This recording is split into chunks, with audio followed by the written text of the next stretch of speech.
안녕하세요. 오늘 우리는 인생의 황혼역, 그 고요한 시간 속에 담긴 하나님의 깊은 섭리에 대해 이야기 나누려 합니다. 오늘 이 말씀이 여러분의 마음에 작은 위로와 빛이 되기를 소망합니다. 만약 이 메시지를 통해 은혜를 받으셨다면 좋아요와 구독으로 저희가 이 사역을 계속 이어갈 수 있도록 힘을 보태주시고 이 은혜의 말씀을 주변에 나누어 주시길 부탁드립니다.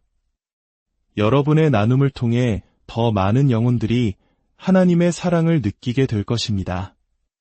여러분의 삶에 주님의 평안이 가득하기를 축복합니다. 먼저 우리가 분명히 이해해야 할 것이 있습니다.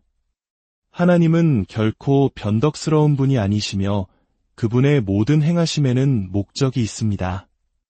그분께서 당신의 사랑하는 성도들을 60세 이후 점차 사람들로부터 익숙했던 자리로부터 그리고 세상의 시선으로부터 멀어지게 하시는 데에는 실수가 없습니다. 이것은 단순히 나이가 들어가는 과정, 즉 노화가 아닙니다. 이것은 영광을 위한 준비이며 우리를 거룩하게 빚어가시는 성화의 마지막 단계입니다. 고린도후서 4장 16절에서 18절 말씀을 함께 보겠습니다. 그러므로 우리가 낙심하지 아니하노니 우리의 겉사람은 낡아지나 우리의 속사람은 날로 새로워지도다. 우리가 잠시 받는 환난에 경한 것이 지극히 크고 영원한 영광에 중한 것을 우리에게 이루게 함이니 우리가 주목하는 것은 보이는 것이 아니요 보이지 않는 것이니 보이는 것은 잠깐이요 보이지 않는 것은 영원함이라. 이 말씀은 특별히 인생의 후반기를 보내는 성도들의 마음에 깊은 울림을 줍니다. 그렇습니다. 겉사람, 우리의 육신은 쇠약해져 갑니다. 더 이상 전화벨이 자주 울리지 않을 수도 있습니다. 친구들의 수도 줄어들고 식사 초대를 받는 일도 드물어질 수 있습니다. 그러나 우리가 그리스도 안에 있다면 우리의 속사람은 날마다 새로워지고 있습니다. 그리고 이 새로워짐에는 분명한 목적이 있습니다. 바로 우리가 더 이상 사람을 갈망하는 것이 아니라 오직 하나님 한 분만을 간절히 찾게 하려는 것입니다. 하나님께서는 당신을 거룩하게 하시기 위해 당신을 세상으로부터 분리시키십니다. 전도서 3장 1절은 말합니다. 범사에 기한이 있고 천하만사가 닷때가 있나니 평생을 바쳤던 일이 마무리되고 자녀들은 다 성장하여 곁을 떠났으며 주변을 둘러쌌던 군중은 줄어들었습니다. 어쩌면 깊은 외로움을 느끼고 있을지도 모릅니다. 하지만 여기에 진리가 있습니다. 당신이 지금 느끼는 그 고립감은 사실 하나님께서 당신을 거룩하게 구별하시는 성별의 과정일 수 있습니다.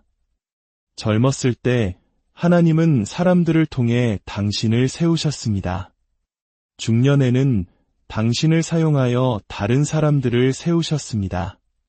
그러나 이제 인생의 후반기에는 당신을 자기 자신에게로 더 가까이 이끌기 위해 사람들로부터 당신을 떼어놓고 계실지 모릅니다. 80세의 모세를 생각해 보십시오. 하나님은 그를 엘리야 역시 광야로 이끌림을 받았습니다.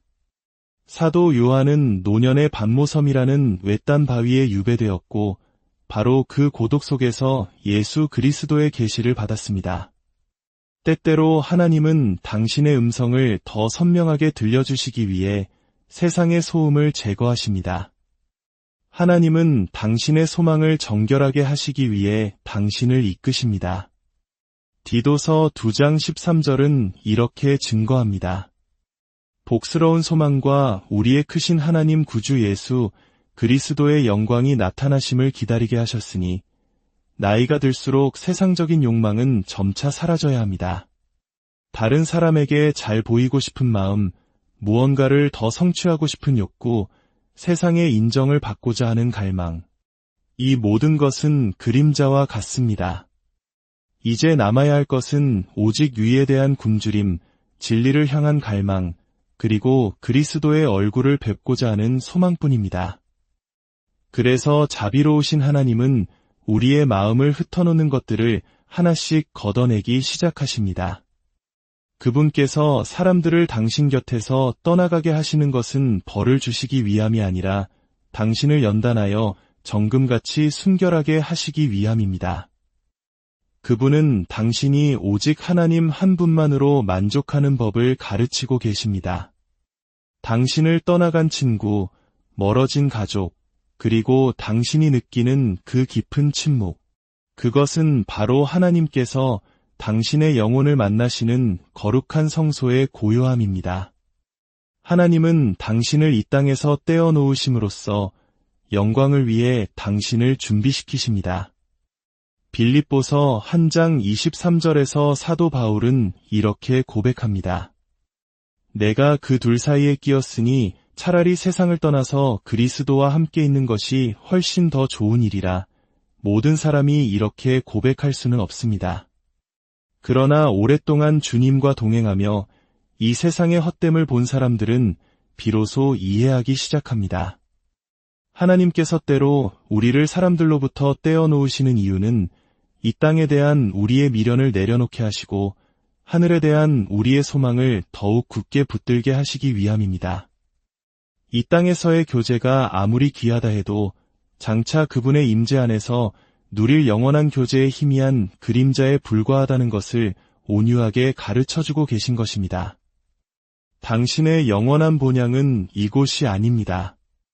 그래서 그분은 사랑으로 당신을 이 땅에 묶어두는 끈들을 하나씩 풀어주고 계십니다. 만약 당신이 60세가 넘어 하나님께서 당신을 사람들로부터 멀어지게 하신다고 느낀다면 두려워하지 마십시오.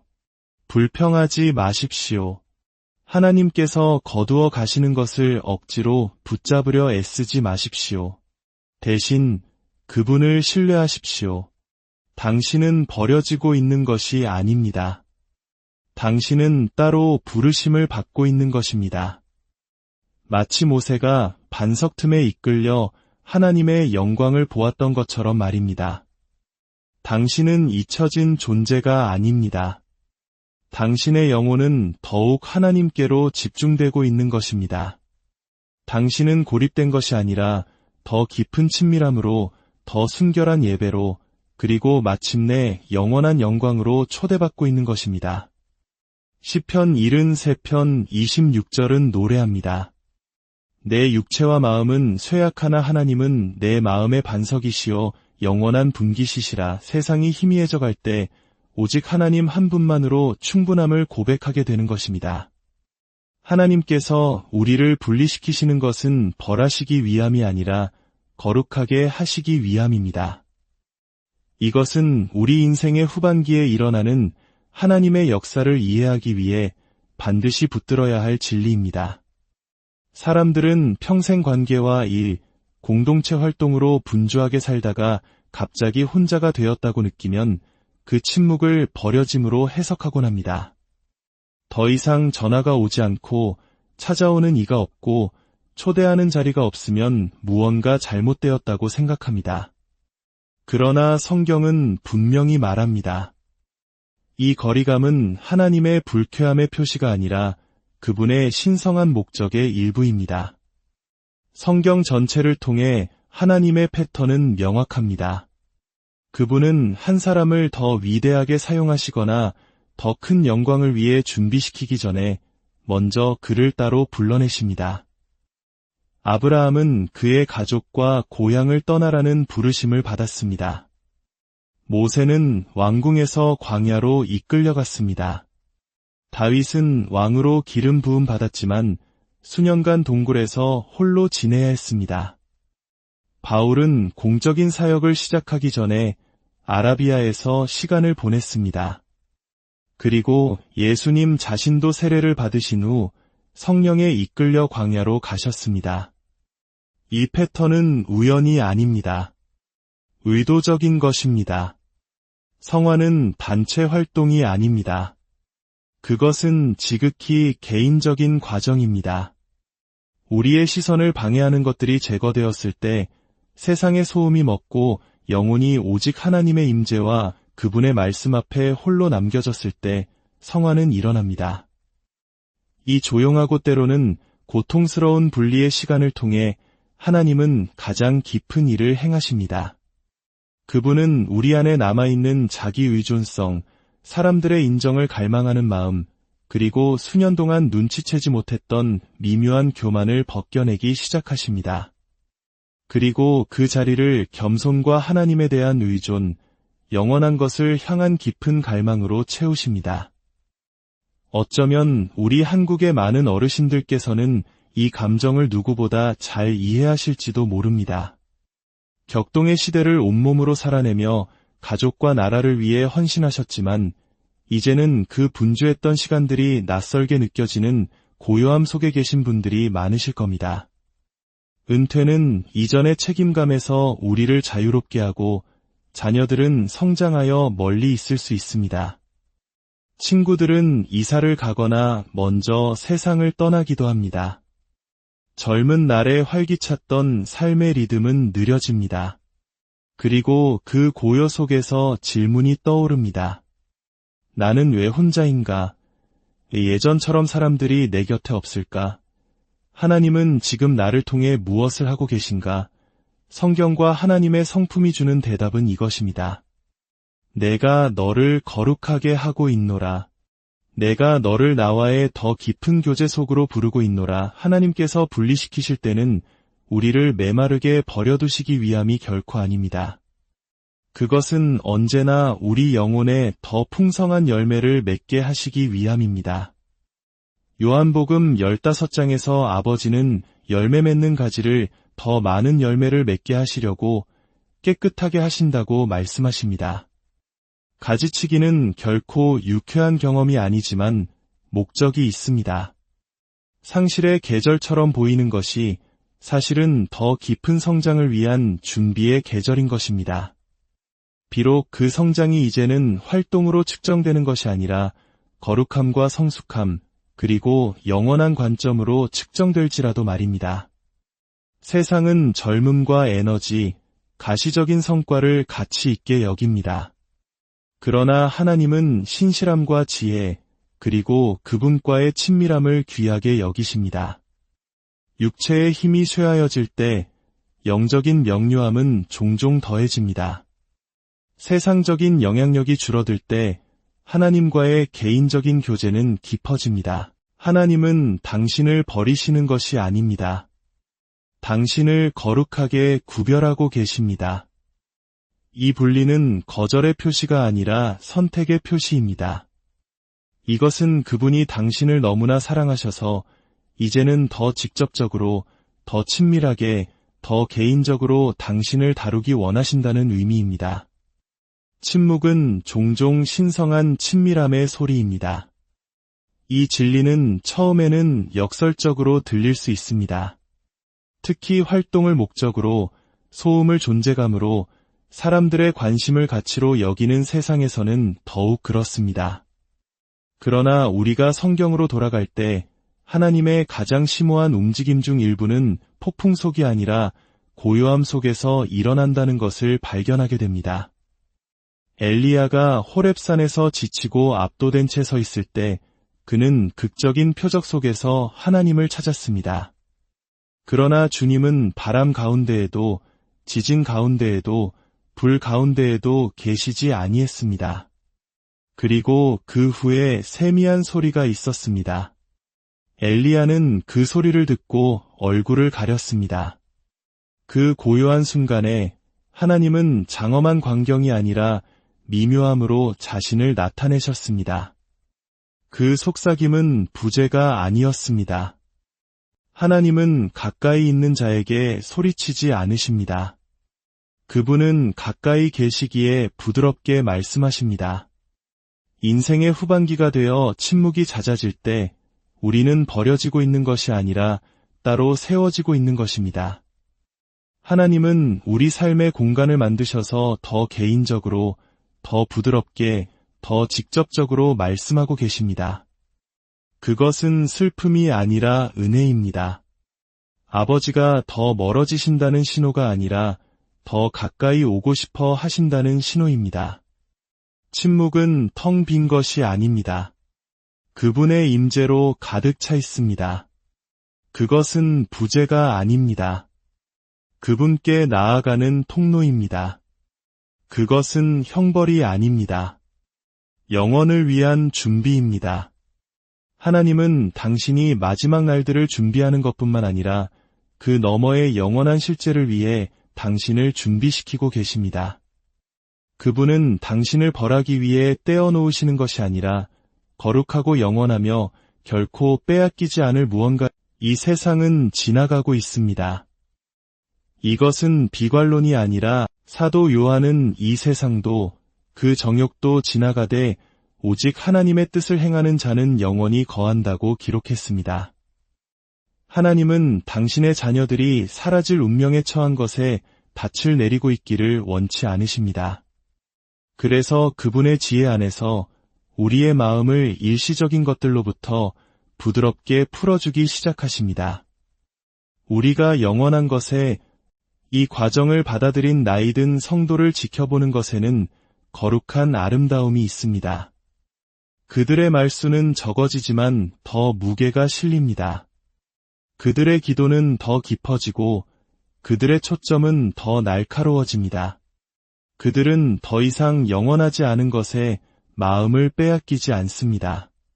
박수갈채를 좇지도 자리를 탐하지도 사라질 직함에 대해 걱정하지도 않습니다. 그들의 마음은 기초가 있는 도시에 실망시키지 않는 소망에 그들을 위해 처소를 예비하러 가신 구세주의 약속에 고정되어 있습니다.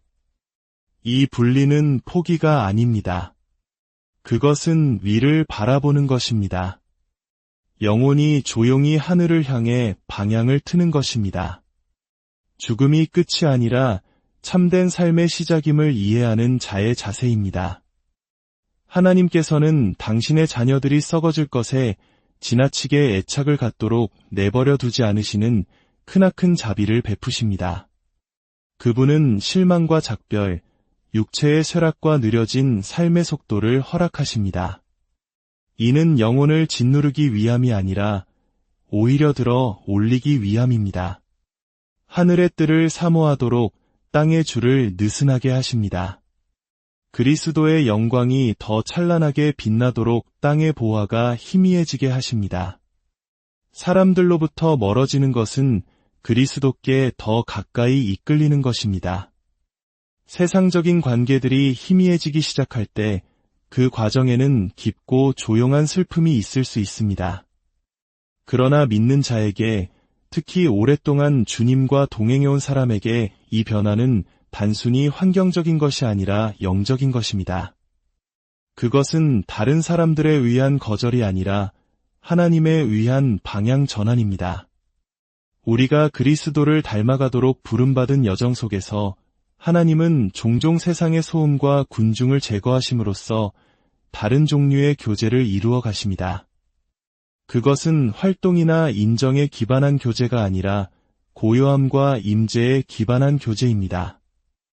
이 거룩한 고독 속에서 그분을 향한 사랑은 순결해지고 신뢰는 깊어지며 영혼은 많은 사람의 존재 안에서가 아니라 오직 한 분의 임재 안에서 안식하는 법을 배웁니다.